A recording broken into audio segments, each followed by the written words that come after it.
Hi friends, అందరికీ welcome back my channel. Video వచ్చి అయితే ఇక్కడైతే దోశ ప్యాన్ అయితే ఆర్డర్ పెట్టుకున్నాను అనమాట.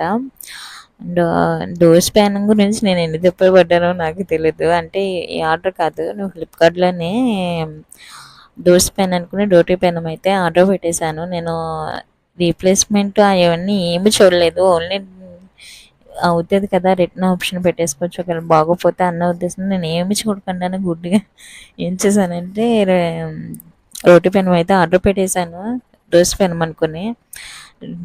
పెట్టేస్తే అది బ్రాండెడ్లో పెట్టానమాట. ఏదో ప్రీతి అనుకుంటా.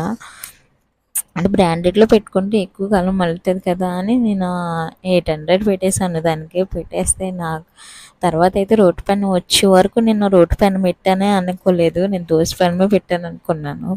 తర్వాత వచ్చిన తర్వాత అయితే తెలిసింది అది రోటి పెన్ అని. అండ్ దానికైతే రీప్లేస్మెంట్ తప్ప రిటర్న్ ఆప్షన్ అయితే లేదు. రీప్లేస్మెంట్ పెడితే మళ్ళీ క్యాన్సిల్ అయిపోయేది. ఎంత టెన్షన్ వచ్చేసేదో నాకు. ఏంటంటే తక్కువ.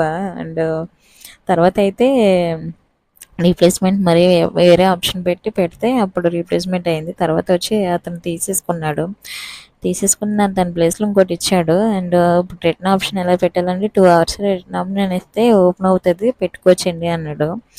అప్పుడైతే రిటర్న్ ఆప్షన్ ఎప్పుడు పెట్టుకుందాం అని అయితే చూస్తే రిటర్న్ ఆప్షన్ అయితే అయ్యింది. పెట్టిన నాకు 4 daysలో అయితే రిటర్న్ అమౌంట్ అయితే వేసేసారు. తర్వాత అయితే ఈ పెన్ పెట్టుకున్నాను, కానీ ముందు వెనక అయితే చూసుకోవాలని అయితే ఆ క్షణమే తెలిసింది.